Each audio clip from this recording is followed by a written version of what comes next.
Welcome to Ask the First Selectman. I'm Steve Coulter, I'm your host. With me is the First Selectman, Tim Herbst. Thanks for having me, Steve. We've got some questions for you from the town. I love questions. Trumbull residents need to know that these are some important things. We're going to start off with the education. Absolutely. That's always number one, right?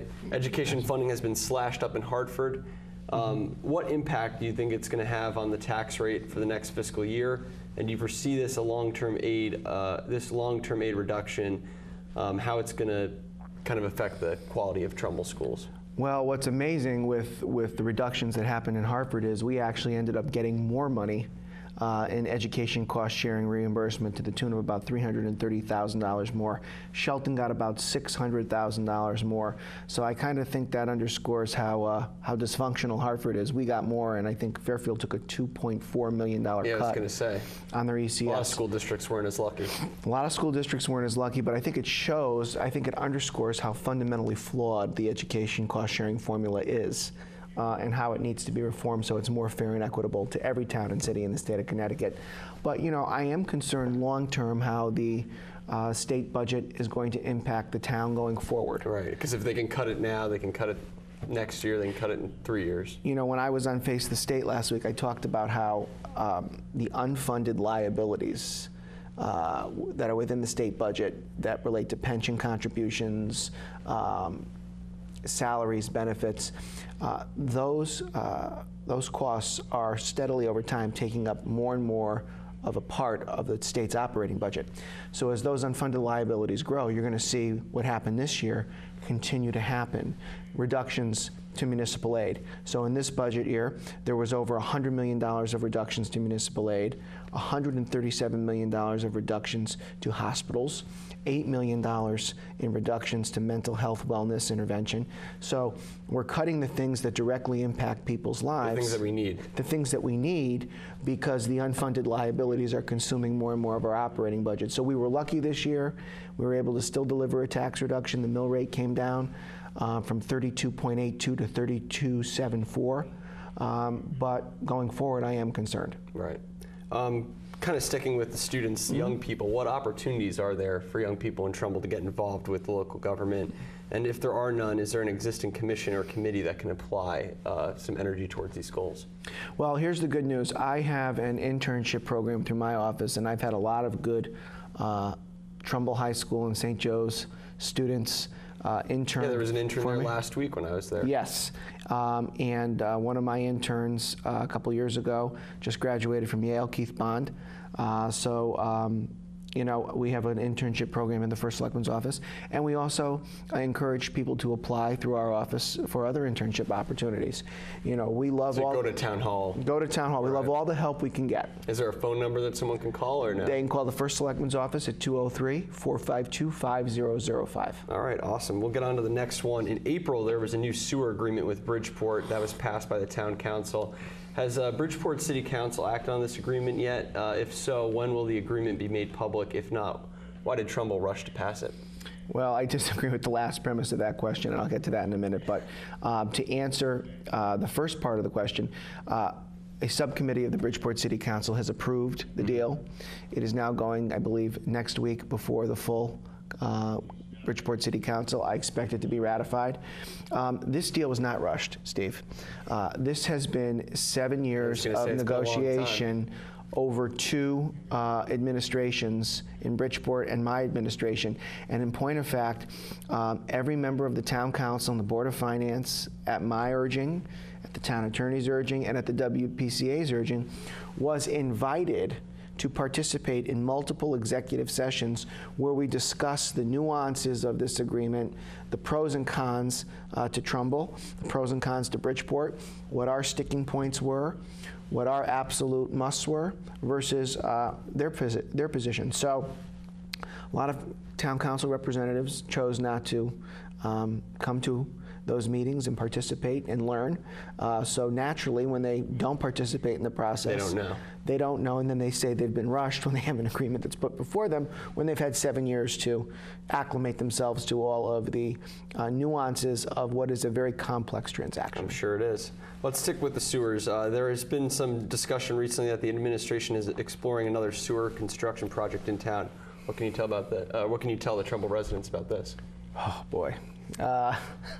After going through the remnants of Contract 3 and inheriting Contract 4, I can tell you that if we're going to pursue Contract 5, the likelihood that that will have to go to a referendum for approval is high because, as you know, in 2011, my administration championed charter revisions which were approved by the voters that now says that any capital expenditure in excess of $15 million must go before the voters. So depending upon the scope of Contract 5, how big it is, that would be South Nichols. So that's south of the Parkway. If that project, depending upon how large it is, that would arguably have to go before the voters and be approved by way of a referendum. I'm going to tell you that... Is that in the pipeline for this year, you think, or is this long? Well, here's the deal. I want to make sure we come to a resolution on the problems in Contract 3 and Contract 4 before we entertain any future projects. I can tell you that the town attorneys are working on a settlement agreement between the contractor and the town. As you know, Steve, before you were even on the beat, when I was elected in 2009, I inherited a sewer project that was grossly mismanaged.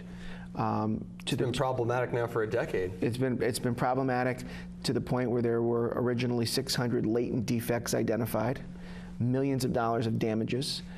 Anyone that drives down Daniels Farm Road can see the consequences of what was shoddy construction that was poorly managed, poorly supervised. And then I inherited Contract 4. They began that about 2 months before I took the oath of office, and we determined there was not enough oversight. We brought that oversight in, and we were very tough with the change orders because the contractor was trying to extract additional monies from the town. So we are currently in litigation not only on Contract 3 with the but defects. a lot of people don't realize is that it's a lot of litigation with a lot of litigation, but we're very close to a settlement. I do not want the town to explore expanding any other areas of town for sewers until all of this is settled. All right. And I'm confident that we are very close to a settlement. All right, great. Well, we'll get out of the sewers, and we're going to kind of go back to some more issues that are affecting the youth. Substance abuse. There was a forum in April. Now that forum has passed, what are additional routes that the town can do to take to educating and fighting this epidemic, other than police-related actions? And why does the health board not have this on their radar? Well, the health board very much does have this on their radar because I can tell you Rhonda Capuano, our director of health, and the health department are actively working with Chief Lombardo in the police department, Chief Lucella at EMS, to develop a comprehensive strategy to deal with this problem. Because to the point that was raised in your question, this is not just a police issue. Everybody needs to put skin in the game. Police need to work with our teachers, administrators, and educational professionals. We need to work with our EMS department, our first responders, those people that very often respond to these 911 calls where there might be a heroin overdose. We need to work with our counseling center, with our Department of Health. Everybody needs to be engaged, and I can tell you everybody is engaged. We were one of the first towns in the state of Connecticut to equip our officers with Narcan. Our police officers are first responders and have administered Narcan. But other than police, there has to be something that can be done for kids that are 18 to 25 that are either in college or coming out of college or dropping out of college. How can we get them jobs? How can we get them out of their parents' couches and out of their parents' basements? Well, get them more active in the community and going back to the internship program, get more involved with local government. But as we discussed with this drug problem, it takes everybody being involved in prevention before intervention, including parents. So if you see something, you need to say something. And if a parent sees that their child might have an addiction, who can they call? They should be calling our Department of Health, our counseling center. They should be talking to educational professionals within the school district. If they believe that their child needs help, they need to get their child help, and we stand ready to help. We've put all of the resources in place to do that. But here's the reason why you have a very bad epidemic in this area of the country. We are right between New York and Boston. So we're right within the corridor. So when these drug dealers try to peddle this stuff at a profit, we are right in the nexus between New York and Boston. And I'm going to tell you something, Steve. Doctors need to be held accountable for the prescription drugs, over-prescribing or prescribing when they shouldn't.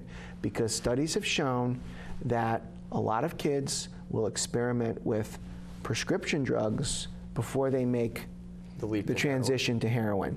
So doctors need to be held accountable, and those that prescribe medications need to be held accountable as well. But there needs to be some sort of activeness to it in terms of getting kids more active, wouldn't you agree? Absolutely. The kids that are not working or not doing anything, those are the ones who fall into the trap of... Well, why do you think I believe we need to build a community center? There you go. Because a community center can provide programming, not just for seniors, but active programming for our youth after school. Studies have shown when kids are more engaged with their peers outside of school, some basketball courts, it reduces the propensity that Right. they're going to be exposed to drugs or the temptation to use drugs. So I envision a community center that provides after-school programming. You know, if our seniors are using it during the day when kids are in school, I envision a community center with meeting space and programming that can work in concert with our Parks and Recreation Department to provide an extension of programming with their peers outside of the classroom. And when you do that, studies have consistently shown that reduces the propensity for kids to experiment with or use drugs. We're going to keep moving along here. We're going to go to fire. Trumbull is served by a few volunteer firehouses. Has the administration completed any risk studies recently to address if the buildings and population are adequately protected? Is the community better served by consolidating the fire department? Should it continue to be volunteer-based? The fire department absolutely should continue to be volunteer-based. I will oppose any efforts, let me say that again, because during the most recent election, 10 days before the election, the fire companies were told that I was going to make the fire department a paid fire service. So long as I am the first selectman, I will continue to support a volunteer fire department, and I will oppose any efforts to create a paid fire department, because I cannot underscore what that would do to the budget, what that would do to the mill rate, what that would do to defined pension contributions, defined contribution plans, health care costs. It's basically going to take the police department and probably double it to probably 2.5 times what we spend for our police officers we'd spend on fire.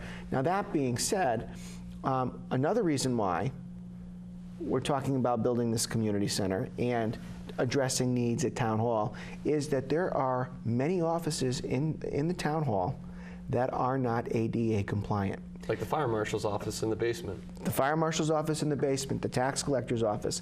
My office is not ADA compliant.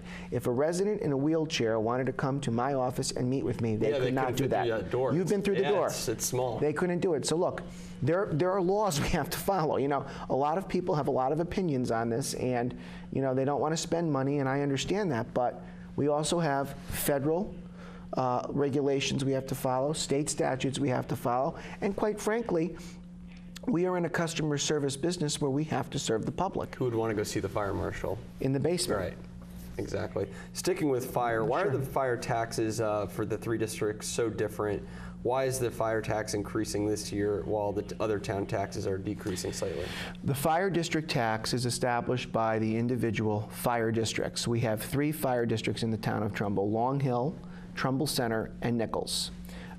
Those fire district taxes are reviewed and set by the district commissions. So each fire department has a commission, and that's prescribed by our town charter. So what they do is they look at their operating budget, their expenses, they look at their district and what is taxable within their district, they measure their expenses against their revenues, and then they set a tax rate. There you go. That's the answer. Your favorite group in town, the Trumbull Democratic Committee, has put forward a number of highly qualified residents for appointments to town boards and commissions. Except for a few reappointments, why have none of these residents been considered? Well, I would respond to that by asking which people they're referring to, because I'll gladly walk through why. I think the big issue is with Vicky Tesoro on the Finance Board. Well, I supported Vicky's appointment as an alternate to the Board of Finance. I told her that. I was consistent in saying that. I told the members of the Trumbull Town Council that she should have been appointed, people in my party, and they chose not to appoint her. They made a mistake. I supported that appointment. I was very consistent and clear on that. But there are other appointments that I have not supported. And I have not supported those appointments, Steve, because and I said this to you in recent comments that I've made that were reported in the Trumbull Times yesterday. Parties have disagreements, okay? There are competing philosophies, competing visions of where to lead the town. But at the end of the day, this is a small town. This isn't Washington, and this isn't Hartford. And everyone wants to make Trumbull better. It's the same Everybody goal. should want to make Trumbull better.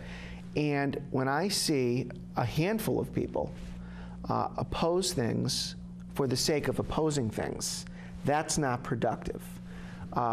When people say no and don't provide an alternative or a competing idea, look, I don't mind when people disagree with me, but when there is an issue in front of us that we have to deal with, and you don't agree with, let's say, my line of thinking or Republican majority on the Board of Finance, put forward an alternate proposal. How many times this year did I ask the Trumbull Democrats to propose an alternate budget? It was at least 2 or 3 times. 5 times. Yeah. 5 times I asked them to propose an alternate budget. So if you're going to criticize things, you have to provide an alternative. And I have to tell you something. I've been on the other side of this. My party was out of power for a very long time. I was the first Republican in 40 years to be reelected in the town of Trumbull. And when I was elected in 2009, I not only said what I thought was wrong, but I told people what I was going to do. I talked about reducing taxes, growing the economy, implementing full-day kindergarten, doubling senior citizen tax relief, implementing certain charter revisions. You have to tell voters what you're going to do. Now, here's what's interesting. In the last 4 elections, okay, when I defeated Ray Baldwin 6.5 years ago, he got 5,572 votes. No other nominee of their party has exceeded that number. And that was a year where there was an 11-point margin. So I'm bringing that point up is because you can only go so far by saying what you're against. Eventually you plateau. At the end of the day, voters want to know what you're going to do. And unfortunately, a lot of the people that they've recommended for office, in my opinion, are very destructive rather than constructive. They offer no positive solutions, and they just want to obstruct and fight. Look, I put Roger McGovern on the police commission. He's a 50, 60-year Democrat in this town. I did that because he's the right person for the job. I put Dan Portanova on the police commission. I appointed Rosemary Seaman to the library board. There are a host of Democrats that I have appointed to boards and commissions that I am proud and happy to work with. But unfortunately, there are a handful of people that have been recommended to serve on boards and commissions that are frankly not productive and unfortunately do not have an interest in moving the town forward. Let's pivot away from kind of the political stuff and go into Parks and Rec. Stuart McCarthy's position as the new director of Parks and Recreation has been changed to just Recreation, is that right? And if so, will his compensation be adjusted to reflect his reduced responsibilities? That is entirely inaccurate. Stuart McCarthy is the director of Parks and Recreation. He's going to continue to oversee parks, recreation, and the golf course. All right. Well, that's easy. That was a simple question. All right, then we can move on. So there is no other person doing the park side of the parks. Stuart McCarthy is parks. We have a park superintendent, right? Dimitri Paris, but Stuart's the director of Parks and Recreation.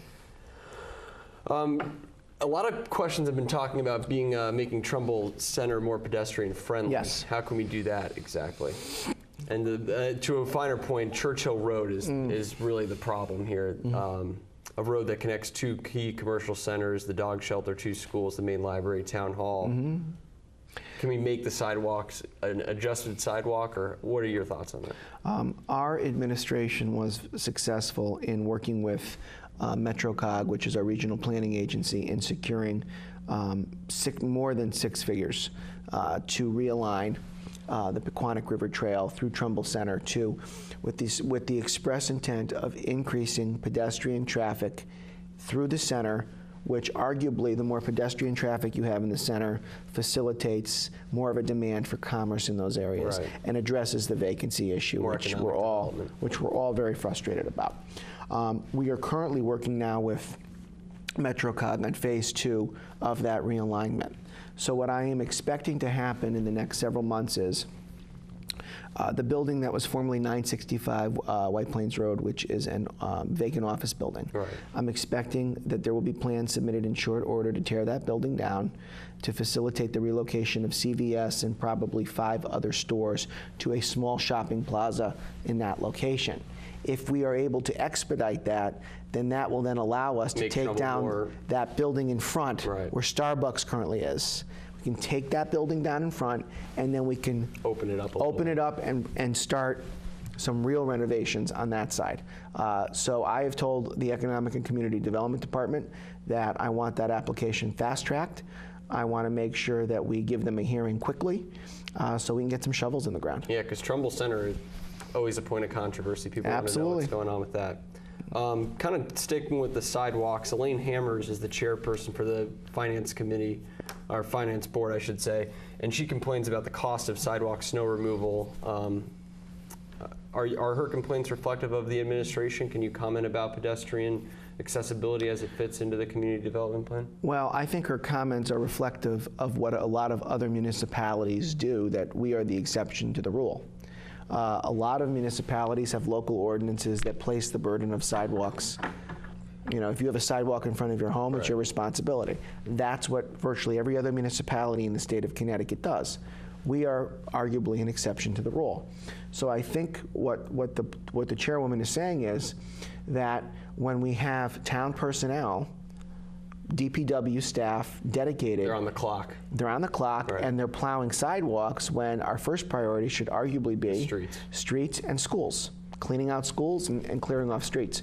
So this is a policy decision. This is a legislative, this isn't an executive branch decision. This is a legislative branch decision. So this isn't even something that Tim Herbst or Elaine Hammers can make a decision on. This is a decision of the Trumbull Town Council by virtue of an ordinance. So they're going to have to determine if they want to adopt a municipal ordinance that would require that liability convert from the town to the homeowner. Can't believe we're talking about snow. It's June. Well, Steve, nothing surprises me. We're gonna I've seen every type of weather-related emergency in 6.5 years. Yeah, that's true. Snow in June would not surprise me. Oh my goodness. Let's hope not.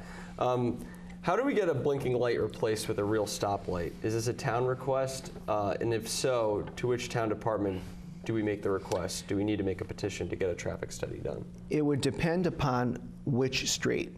So if it was Route 111 or Route 127, that's a state highway. So that's under the jurisdiction of the Connecticut Department of Transportation. If it's a side street, that's under the traffic authority in town, which is the Trumbull Police Commission, that request would be directed to the Trumbull Police Department. If it's a state highway, though, I would encourage any concerned party to contact DOT. or they can contact our Department of Economic and Community Development, and we will put them in touch with the appropriate party at the Connecticut DOT. All right, so the ECD to go to the DOT. Sure. Just making sure people know. Sure. All right. Will residents get a chance to vote on a location for a community center? Since it serves the whole community, can we stop calling it Senior Community Center and start calling it a community center? And I have to add that it would be great if we could just call it a community center, because I have to type like 7 words when talking about the committee. Well, you know what? It's a long title, that committee I has. prefer community center too, because when I'm out talking about it, sometimes I stutter over my words. Yeah. When I have to say 7 words pretty quick. So Yeah. I agree with you. So here's the deal. I call it a community center. They've changed the name of the committee in committee to community center. That'll be voted on by the council next week. It's a community center. So we can save a few words at least. This is a community center. It's going to serve the entire community. Everybody in the community will be served by this community center. With respect to voting on the location, look, there will be a vote by the people of this town if this project is in excess of $15 million. That previously didn't happen. We're sitting in a building right now that cost $66 million to renovate. That was after the bond authorization was reduced from $73 million. And there were people that not only pushed that through without asking questions or pushing back on the cost, but that was also done when those in favor of the project actively worked against others petitioning for a town-wide vote. Ironically, the same people now that are talking about process, They want to slow it down. yeah, the people that want to slow it down now didn't want a referendum, didn't want to ask tough questions, and had no problem approving $73 million without the public having a say. Now they're trying to say, with a project that arguably is going to be much, much, much less than that. You ballparked it last week at less than 10, right? That's my hope. That's my hope. Obviously, what's going to drive the cost of this is the community feedback. Right. So what I've said to the building committee is that notwithstanding the 1,100 survey responses, notwithstanding the fact that the public has been surveyed on this question probably 4 times over the last 17 years, notwithstanding that, if the building committee and panels an architect, I want the building committee and the architects to continue to elicit feedback from the public through public hearings, through social media. The architects also haven't been They've been hired selected. yet. So this gives the building committee an opportunity to say to each candidate, look, this is what we expect. We want you out in the community eliciting feedback from residents, from community organizations that are going to use the facility, from seniors, younger people.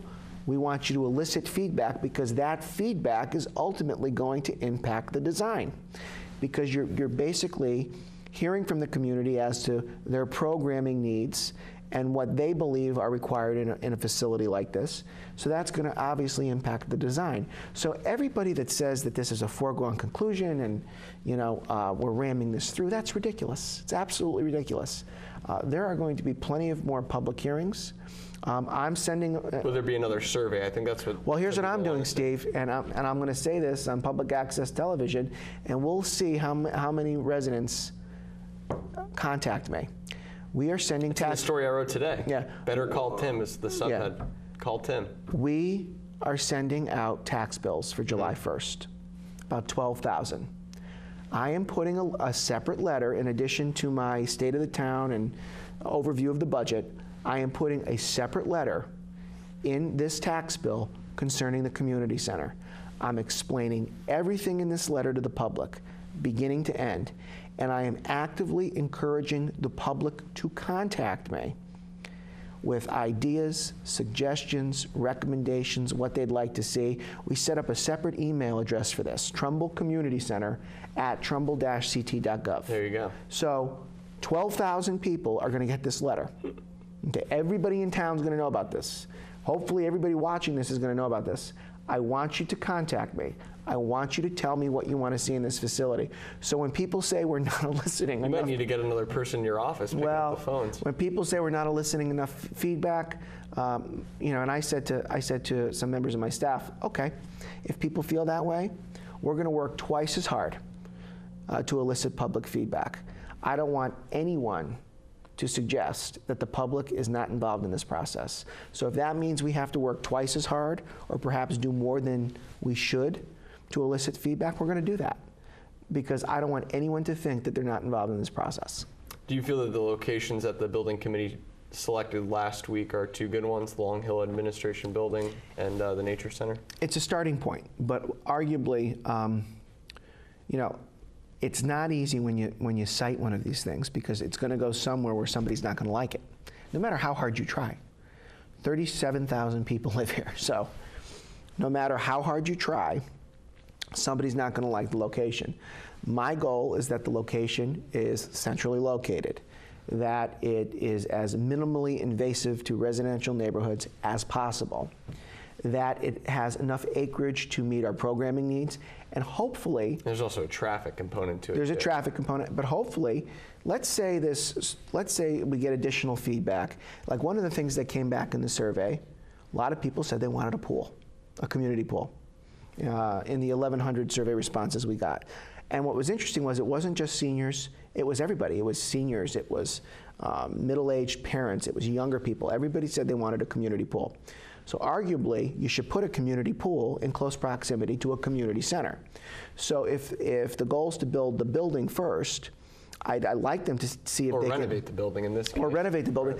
I'd like them to see if they can find a site that can accommodate a phase 1 and a phase 2. And phase 2 would include the pool. 5 or 10 years down the road. Glastonbury did that. And we've really spent a lot of time looking at how Glastonbury did this. When we met with the Glastonbury town manager, you know what he said to us? Originally, it started out with a debate about whether it was a senior center, whether it was a community center, and everybody agreed we need to call it a community center because that's what it was. It served the entire community. And that took a lot of the frustration away between seniors and parents with school-age children. Because you want the entire community to be part of the process, you want the entire community to buy in, and you want the entire community to use the facility. But he said that what they did was, when they chose their site location, phase 1 was the construction of the building, but they had plans for a phase 2 with the construction of a community pool. So that's something that I think we should look at as well.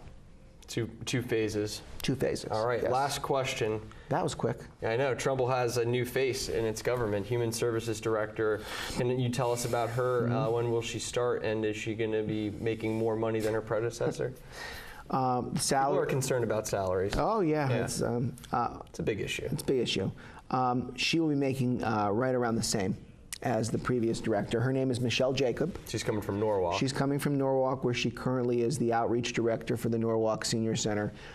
Very impressive candidate.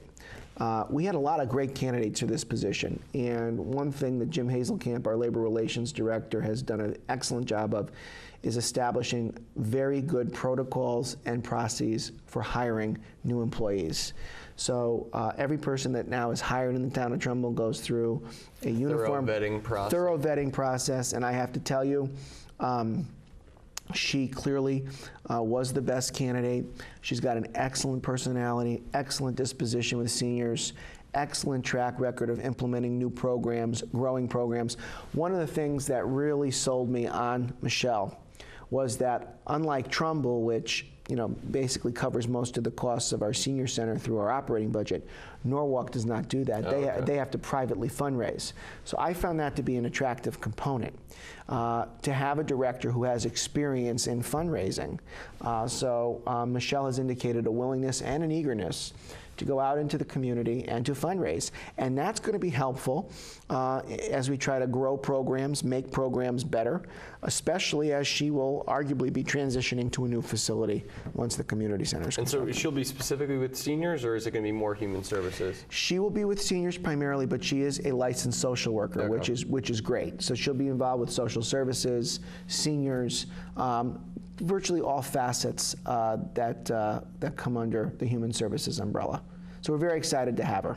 Yeah, she's a great addition to the town. Absolutely. Tim, as always, thank you so much for joining us. Thank you. Answering the questions from the community. And I'm going to just say one more time, Sure. if any resident wishes to contact me with thoughts, suggestions, ideas, even criticisms about the community center project, please email me at trumbullcommunitycenter@trumbull-ct.gov. And when you get your tax bills, please read the letter that will accompany them, and please contact my office. Thank you. Very good. Thank you for watching.